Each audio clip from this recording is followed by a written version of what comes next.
You are listening to Something Rather Than Nothing. Creator and host, Ken Vellante. Editor and producer, Peter Bauer.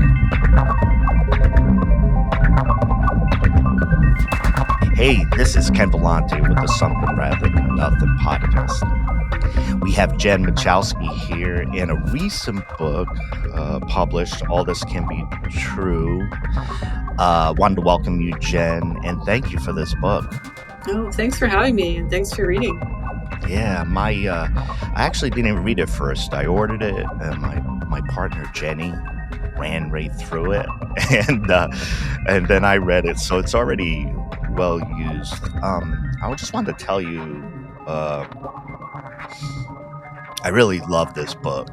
The main components that I really loved, I love the beginning and the end. I love to bring you right into the story, right at the beginning. I love the complications of feeling and desire, duty, obligation, and I just ran through it. It was a fantastic. I was surprised at many junctures during it. Like I maybe felt I was in a pattern and expected something, so I had surprises.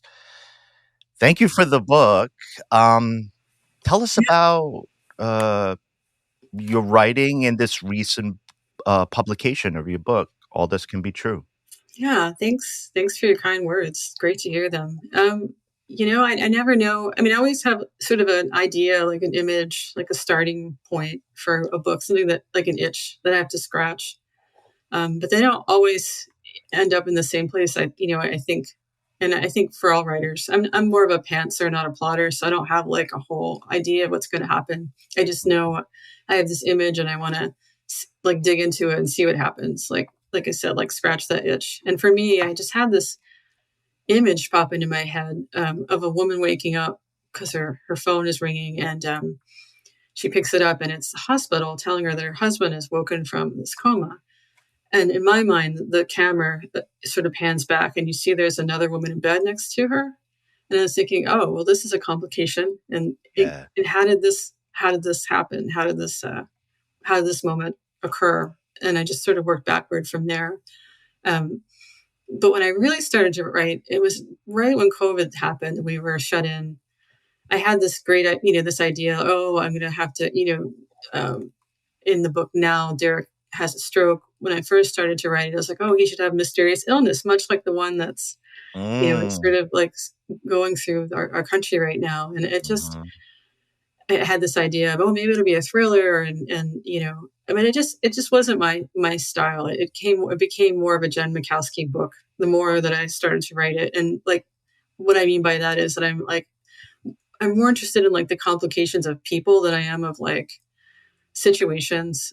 Like, I think it's a great movie to watch and a tsunami that like crushes a city, but I'd be more interested in like the internal tsunami that crushes people's lives in the aftermath. Like I've always been more of a psychologically oriented person, I guess, because when I was young, I wasn't really born with the tools. It was in a family where there was a lot of sort of alcoholism and covering things up, and just the conflict was just not like we always tried to avoid it, so we weren't really speaking our truths. So I didn't really have a lot of examples of how to ask for things and have boundaries. And I just wound up observing people to see what they did in their lives. Like I go to my cousin's house and I'd like sort of see like, well, how did they interact with their parents, or what do they do? Yeah. What's normal? I guess I spent a lot of my childhood wondering what's normal.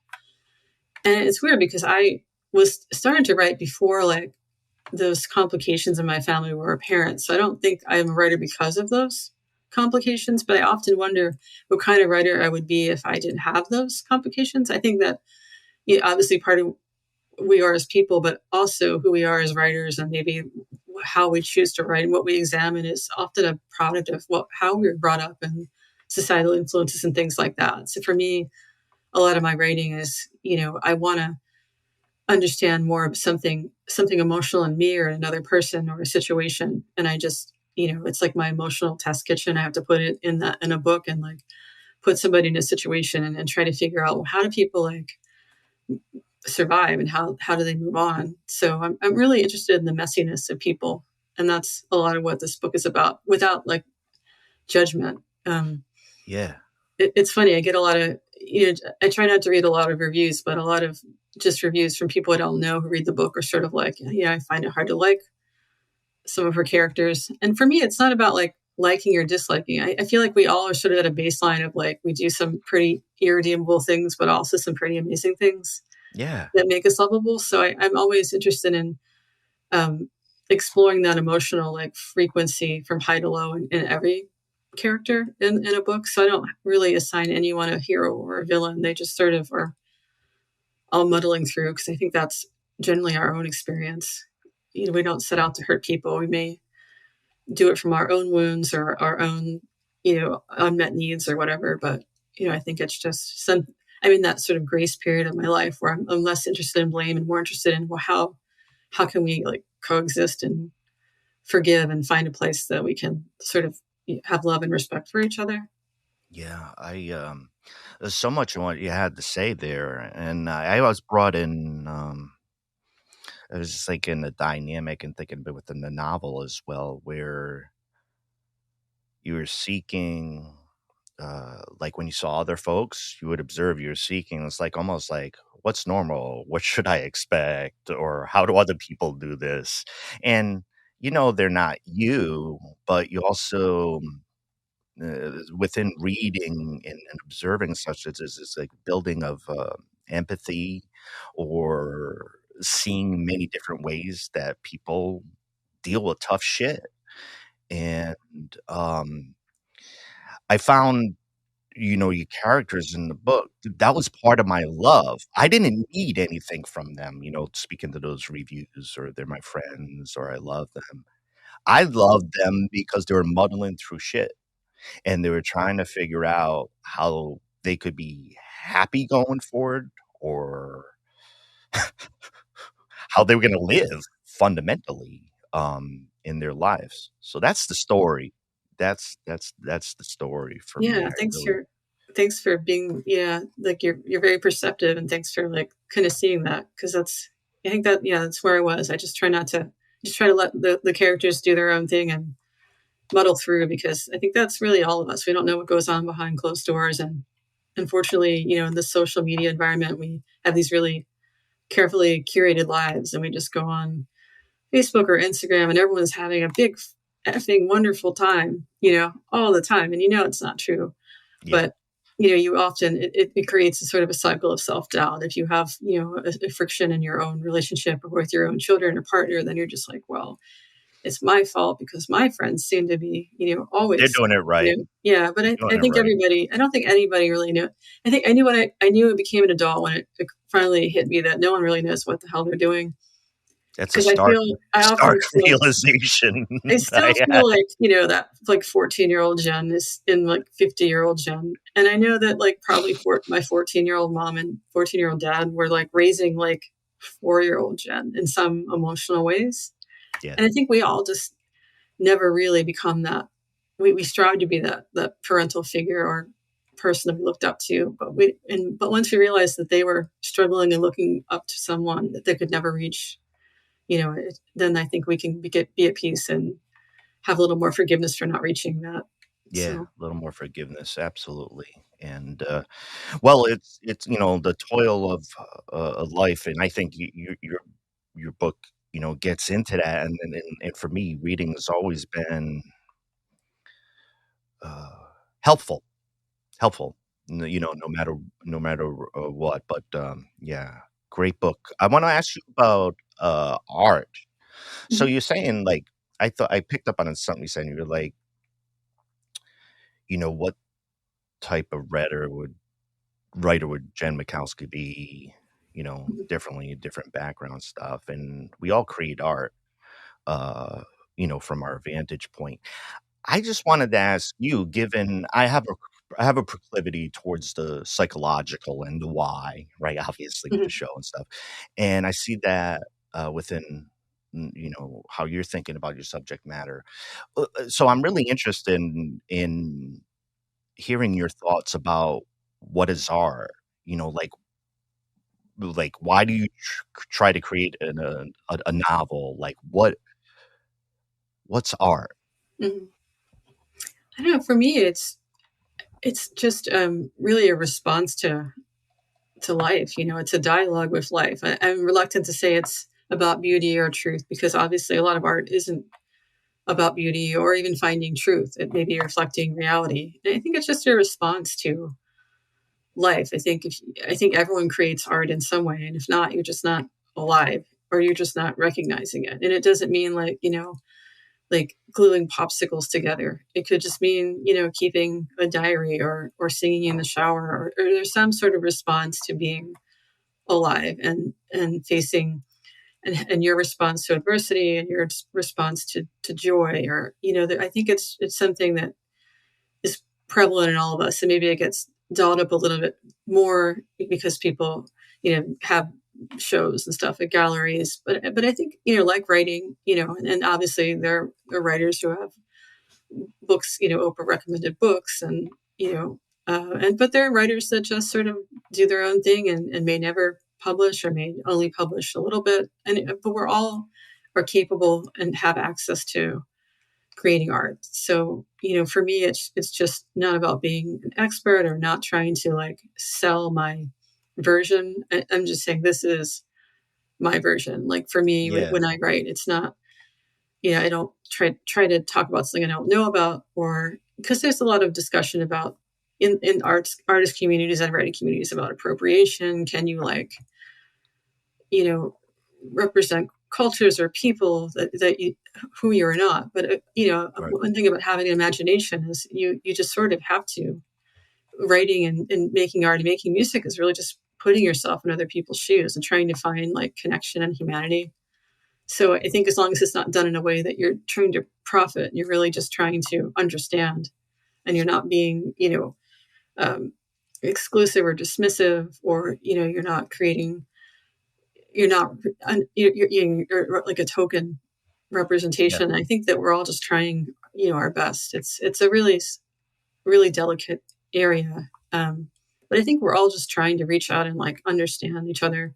yeah, And I think art for me is sort of, this is how I see it, and I like all kinds of art. Anything, I really connect, obviously, because of the psychological part of my work. I really connect to like the photography of Nan Golden, and her sort of like yeah, domestic situations and things like that. And I've always enjoyed Cindy Sherman, but but I still like, like very sort of abstract things like Robert Motherwell, and I still like respond to a vibe and a feeling. I still like traditional art. I think it's a very, I know my definition is very broad, but at the basic, I think we're all just sort of, it's our like our human response to living is art to me, like yeah. how we respond to life. I think you said within there too, like, this is how I see it, right? Like, I always pick up on that. There's within the definition is like, look at me, look at it. So, like, I've done something. This is complete. It's presented for you. And when did you know you were a writer? When did you Hmm. know? Well, I started writing when I was pretty young. When I learned how to write, I just remember, maybe I was in kindergarten or the first grade, and my mom like took a piece of 8 by 11 white paper, and she folded it into quarters, and she made that little book. And I remember writing a story, like it was about my birthday, and I just knew at that point that that's how I wanted to express myself. And at that point, my mom would just, she worked at like a doctor's office. So she had all these like Xerox things and old bills and things, probably stuff she probably should have shredded, but she brought home, and like I would just write on the back of them because it was just Oh, like wow. free writing paper for me. Sure. And I just remember writing all these stories, and it was just, I just knew that was how I saw the world. Now, if you're asking how I knew I was going to wanted to be a writer, um, I went when I was in college. I was an English major. I always thought I wanted to be like a magazine writer and just review uh, records and tapes and art and things like that. I really wanted Yeah. to be like a critic at Rolling Stone or something, or Yeah. like my local. lifestyle magazine. I wanted to review museum art. And I did that a little bit after college. I volunteered for some papers in the area and reviewed art and things. And when I went to graduate, and I'd always written on the side, but then I went to graduate school in a writing program. It wasn't an MFA, it was a professional writing, because I was still trying to do that sort of magazine features track. And this was like 1999, 98, 99. And then I learned that there were these programs called MFAs, and like people got their degrees to like just write and teach writing. And it was just like so new. And now they're like everywhere. But at that time it was like, wow, really, you can do that?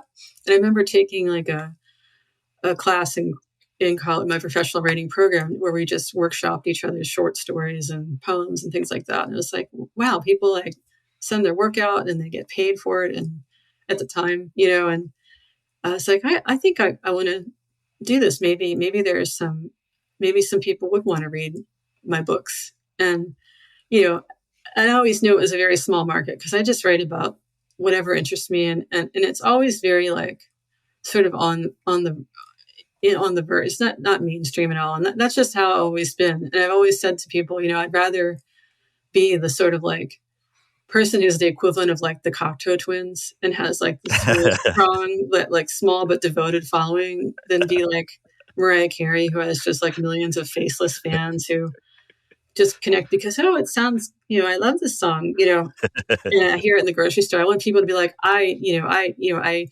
deeply connected with, well, not that the Cocteau Twins even have lyrics, but let's, think of a different band, like I deeply connected with this song, and it just spoke to me. And it was my entire childhood, and listened to it like 400 days straight. I want to like that's the sort of like experience I want to have as a musician, because I was the one writing letters to Lloyd Cole and Kristen Hirsch of the Throwing Muses, and like sending them along to their record companies. And they were probably like opening like, what the hell is this? This like 5-page, but I would love to get a 5-page handwritten letter from a 15-year-old fan. That would be like that would just make my year, I did, like even with that about the fan and getting into stuff. I mean, it's I drop in, and you could hear it through the show.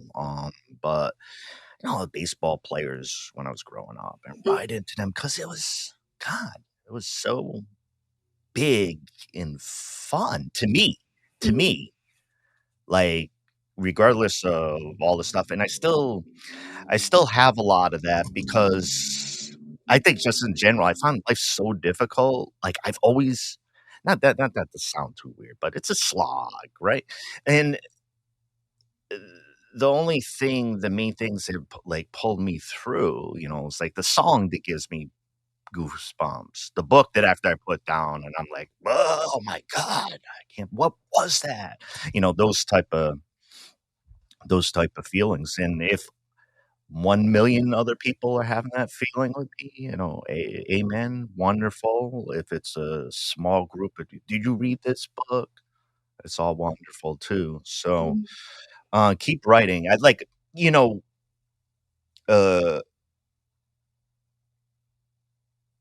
the honesty in this book, and I know you had to make some choices about like that whole give the reader a little bit this or that dynamic. It was observant, and like I said, right from the beginning, folks, like once you read the beginning of this, you're in it in such a way that you need to know what's going to happen. So, well, thanks. I mean, I want to give a shout out to my writing group, because I feel like we keep each other honest. And earlier versions of this book, the first draft was just Lacey's point of view, because that's just where I dove in with her, because it was her husband.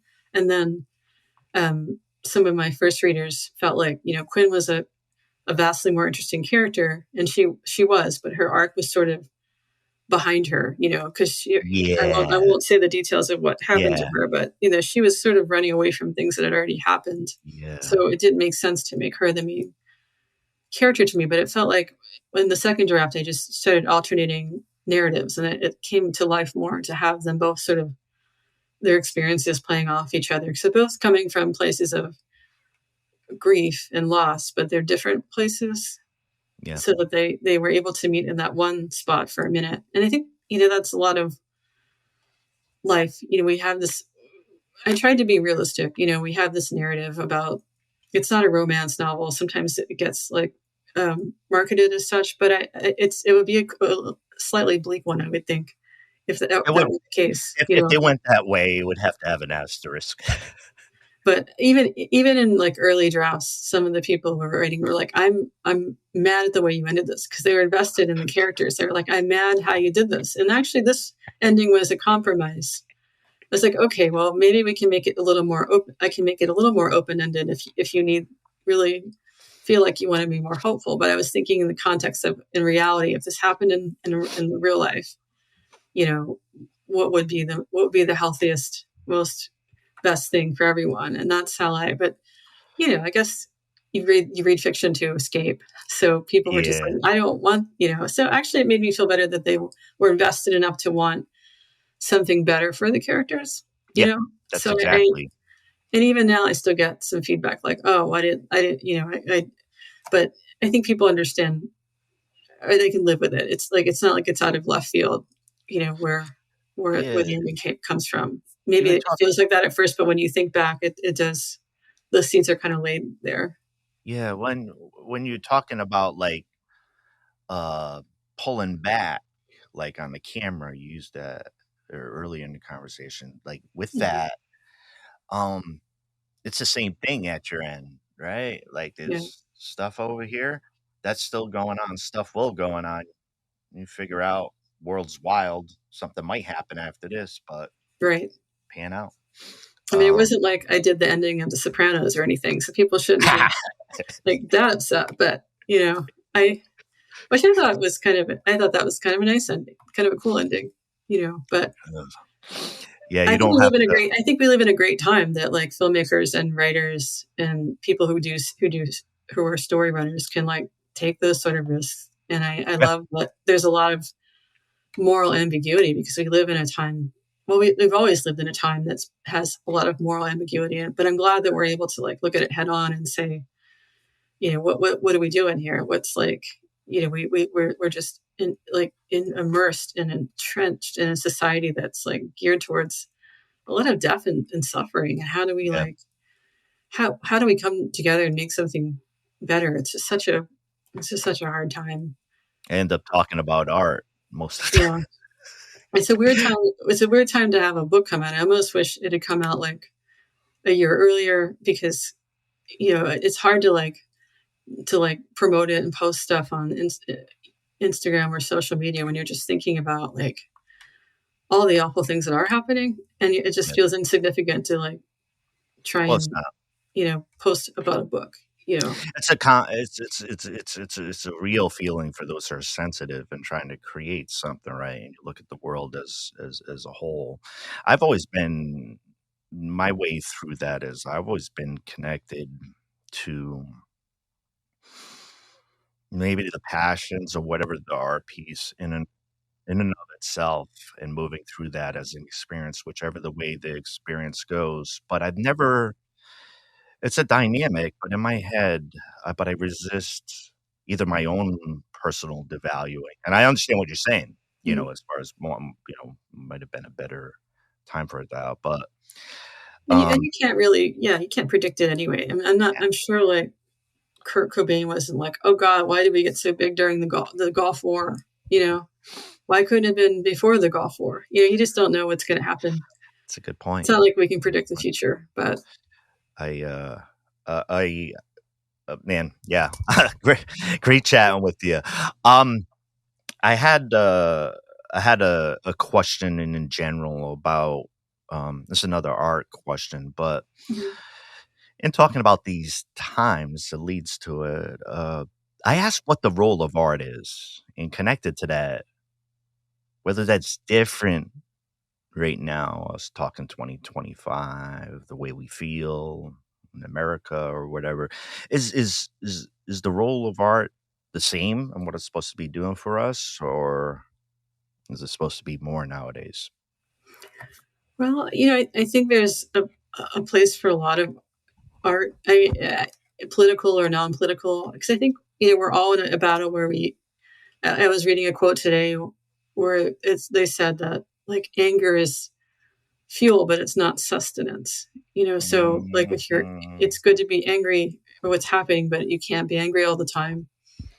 So I think there's a place for political art and art that inspires and angers and motivates us and frightens us, and also just, but there's also places for art that can center us and make us feel like we have safety at home, because I think we need both of those. Even during ancient battles, people weren't like spearing each other all the time. They had to sleep. We had to you had to like replenish your energy, and I think there's probably a place for all of it. And I would never discourage any type of art, no matter how insignificant or commercial it seemed. Like, I think whatever can give people peace and make them happy, and whatever makes them feel something in a constructive way. Obviously, I wouldn't want to, there's, you can consider propaganda art. I mean, in its own, like, outside of contextualization of history. I mean, you can look at like fascist posters from the 30s and 40s and say, wow, these are really interesting in what they were trying to do. And there's a certain feral, beauty and boldness about them that really have created an emotional reaction for people. Powerful. Yeah. In that, so, we could view them as one, but the power behind the images. I mean, art is really powerful. So it's, I think there's a great responsibility in how we use it, for sure, in these times. But I think there's a place for all kinds of art, whether it's, disruptive or disturbing, or whether it's soothing and just escapist, I think we need all of it right now. And my real fear is having a government that will censor art in any fashion. And, we're sort of creeping up on that. I run a literary journal online, running it for years. And, occasionally I've had to like pull down a piece because an author has contacted me and said, I started a new job. I'm like teaching children, and I don't want my parents to see something that I wrote. I'm like, get it. I totally get it. I'll hide it. But I had an email from an author last week who's like, I need you to pull my poem because I'm afraid of like retribution from the government. And I was like, we shouldn't be here, we just shouldn't be here. And I was like, well, how about I just hide it? And then, it's still in my system. Only I can see it. If you ever want me to put it back up, I can just hit a button, And they're like, yeah, that's cool. I just feel like I don't know what's going on. I don't feel safe. I've had a voice that was loud, and about things. And I'm like, I get it. I mean, our writer's safety is our foremost concern, but that's my real fear, is that we are in a society where we're not allowed to like express, our register, like our protest or disagreement with the government, with official, It ideology. all feels different. It all, as far as, I've always been just on the expression point.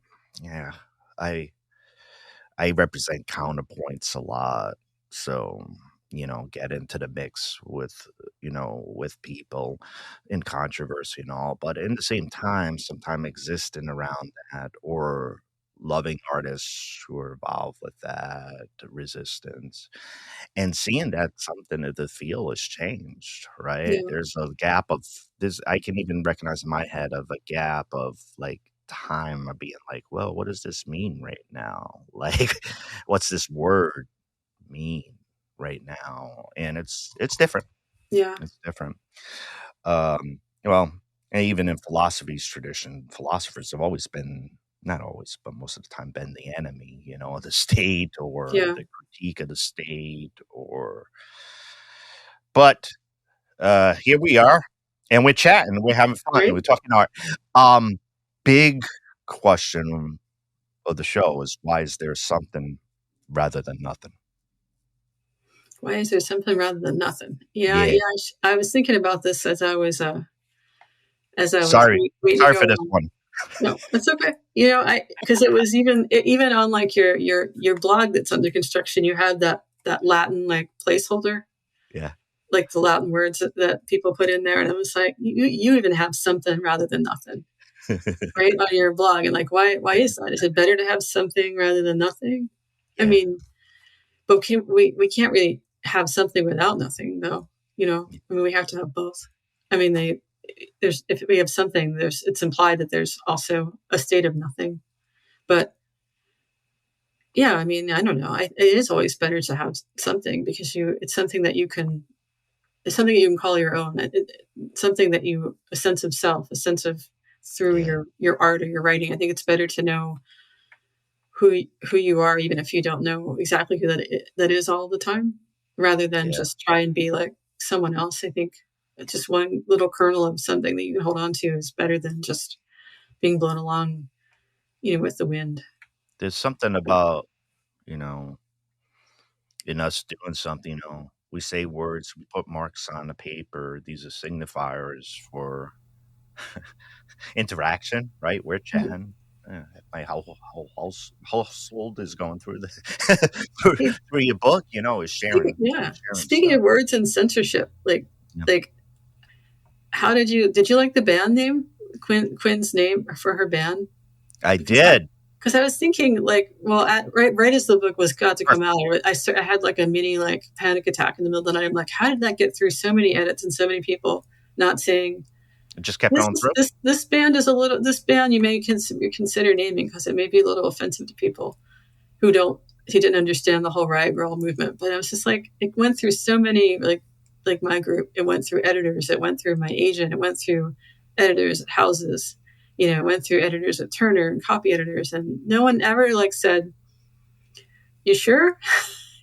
So because there's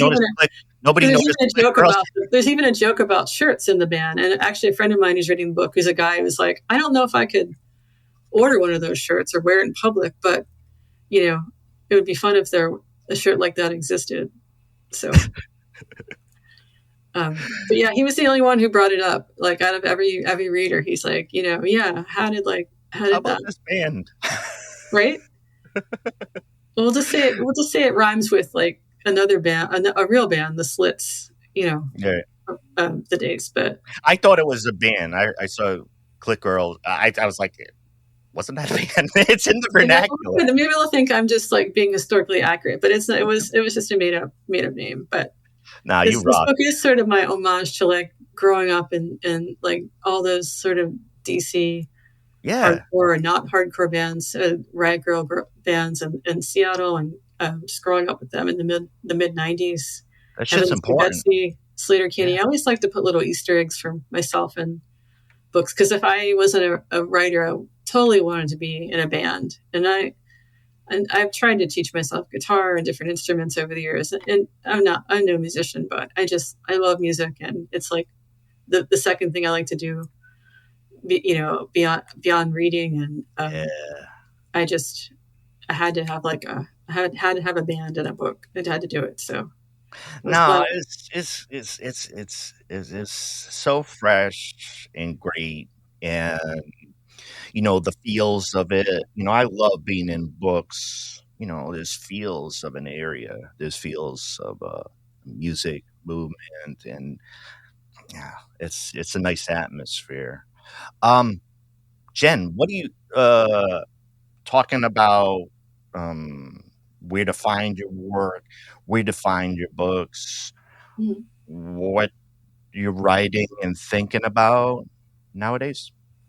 Yeah, so you can find All This Can Be True. I mean, I really, encourage you to visit your local bookstore. They can, if they don't have it on the shelf, they can order it. You can get it from the Turner website. There's a really great alternative to Amazon called Bookshop that's online. That is a really great place to get books. Right now, I'm actually working on a book about a family who. There's like a family drama. A family goes to Coachella together for the weekend, and all this stuff happens. So I always wondered, like, what's a great place to have like a family crisis, like where to put them. And I thought, well, why not a 4-day music festival in the desert? Maybe that would be a good place. So, I'm salivating already. It sounds right. That's what I'm working on now. But Oh, that's great. So find your books, bookshop, everybody, Browser's Bookstore was a couple blocks from me in Albany, Oregon. Stock a bunch of the books you'll hear on Something Rather Than a Podcast. Yeah, tell them you're going to interview me at the bookstore, and we can do something, because I'd love to. Yeah. I need an excuse to come back up to Oregon and see you guys in Well, non-icy conditions. So we can plot, because when they're talking about Oregon, just as an aside, went out a couple days ago to the Painted Hills of Oregon, out in the eastern part, and oh my God, I hadn't seen anything like that before, yes. and it was just like a day and a half in looking at these hills, and I'm fascinated by when I started painting a few years ago, I got really into color. Like I was always like color, but by using color, I became fascinated. I just saw, like, visually, I could see more color. And, Painted Hills, and, we always go in Painted Hills. Sure, they're pretty. The colors and how they melded, and the greens, we're out in the desert, but the greens are like fluorescent light green somehow, and there's dark red. It was gorgeous. And so we'll get you to Browser's Bookstore and all aboard. And I'm gonna go to Painted Hills, and I'm gonna see your paintings of those hills. Oh my gosh, it's incredible.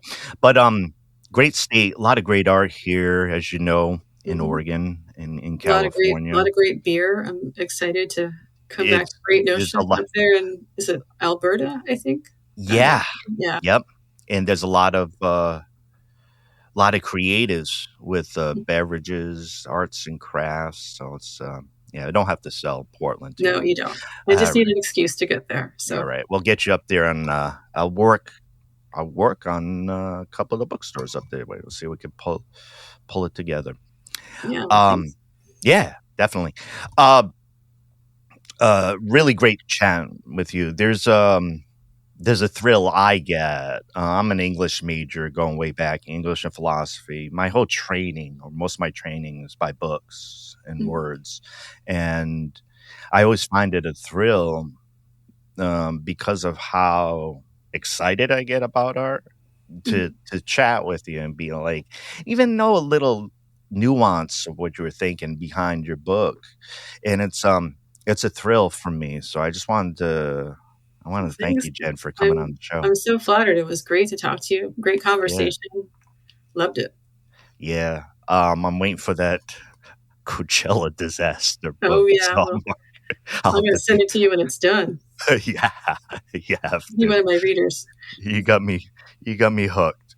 So, and Jenny loved the book as well, too. So I also like, tiny little point, I like when you have books around. I got billions of books around. Every single person who walks in, whether young or older, friends of the kids, use these books. They're not like, a couple are precious to me, but like, grab a stack, like, read.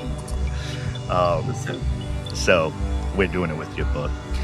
Jen Michalski, very great to chat with you, and I look forward to all your writing. Thanks so much for having me, Ken. Great conversation. Absolutely.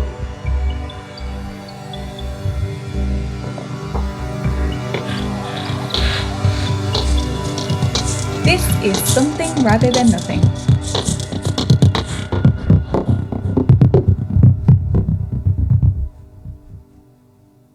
And listeners, to stay connected with us and our guests, visit somethingratherthannothing.com.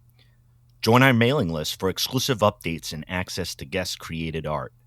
If you enjoyed this episode or any episode, please like, subscribe, and leave a review on your podcast platform.